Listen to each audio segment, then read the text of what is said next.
시편 71편 1절부터 24절까지의 말씀을 가지고 현재의 고난에 압도당하지 말라라는 제목으로 하나님의 말씀을 함께 상고합니다.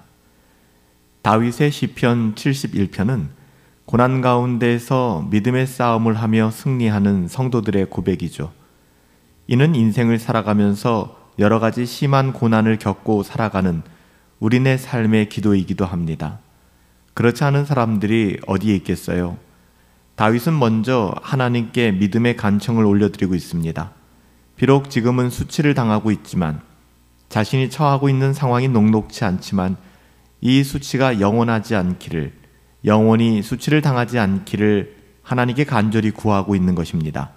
1절 말씀에 보면 여호와여 내가 주께 피하오니 내가 영원히 수치를 당하게 하지 마소서. 내가 하나님 안에 피하길 원합니다. 당신은 나의 피할 반석이 되십니다. 산성이십니다. 당신으로 말미암아 내가 영원히 수치를 당하지 않게 하십시오. 나의 수치가 여기서 멈추어지게 하십시오 라고 하나님께 간청하고 있는 것입니다. 다윗은 하나님을 언제든지 피할 수 있는 든든한 바위, 반석, 요새라고 3절에 고백하고 있죠. 다윗이 현재 당하고 있는 고난 중에서 이렇게 고백할 수 있는 것은 자기의 과거 신앙과 체험 때문에 그래요. 다윗이 경험했던 하나님, 다윗과 함께했던 그 하나님에 대한 경험과 추억이 있기 때문에 지금 겪고 있는 모든 상황들마저도 하나님께서는 건지실 것이고 내 영혼을 가장 안전하게 인도해 주실 것이라는 확신이 다윗에게 있었던 것입니다. 다윗은 지난 과거의 은혜를 회상하죠. 하나님은 어렸을 때부터 다윗의 소망과 의지가 되어주셨죠. 다윗은 그렇게 고백해요.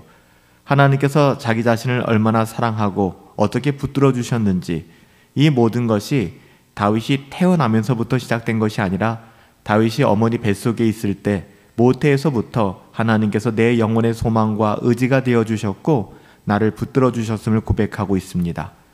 5절 6절 말씀해 보니까 주 여호와여 주는 나의 소망이시오 내가 어릴 때부터 신뢰한 이시라.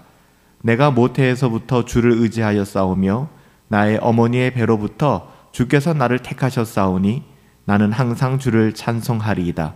정말 놀라운 고백 아니겠습니까? 이런 하나님, 어떻게 이런 하나님을 찬송하지 않을 수 있을까요?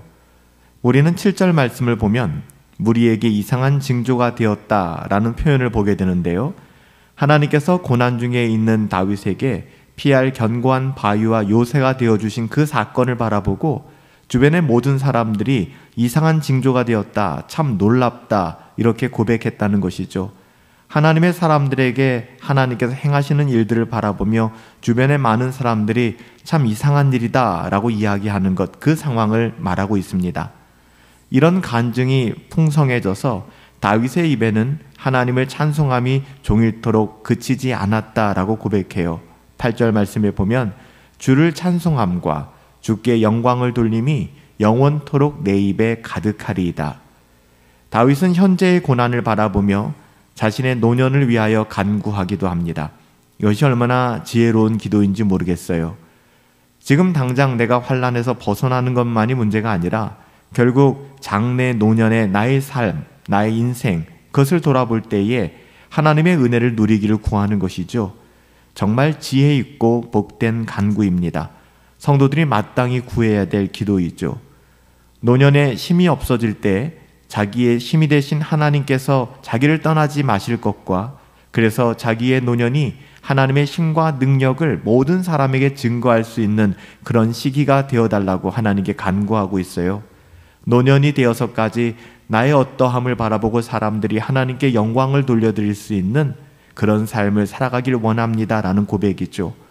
노후를 위한 은퇴 계획을 세울지언정 우리는 이렇게 기도하며 우리의 미래와 우리의 앞으로의 세상을 우리가 하나님께 구하고 있습니까? 노후를 위한 은퇴 계획 중요하죠. 우리가 어떻게 살아가야 될 것인가, 이 세상의 삶도 중요하지만 이것보다 더 근본적으로 우리가 하나님께 어떻게 영광을 돌려드리며 살아갈 것인가, 여러분 이것을 준비하며 하나님께 구할 수 있어야 됩니다. 다윗의 기도를 통하여, 다윗의 시편을 통하여 다윗은 그렇게 자신의 노년을 위하여 기도하였음을 확인할 수가 있어요. 다윗은 현재의 고난에서 벗어나기를 구하고 있지만 현재의 고난에 압도당하거나 여기에 매몰되어 있는 것 같진 않아요. 다윗의 입술에 항상 하나님을 향한 찬송이 끊이지 않고 계속되고 있잖아요. 현재의 고난을 넘어서는 이 찬송은 과거의 은혜가 장래의 은혜로 이어지기 때문에 가능한 찬송입니다. 현재의 고통과 고난, 현재의 분주함에 매몰되어서 깊은 탄식 가운데 시간을 허송세월하는 것 아니라는 것이죠. 낭비하는 것이 아니라 오히려 이 시간들을 통하여 하나님께서 주신 은혜를 기억해내고 장래에 하나님께서 내게 은혜를 베푸시기를 구하는 다윗의 기도.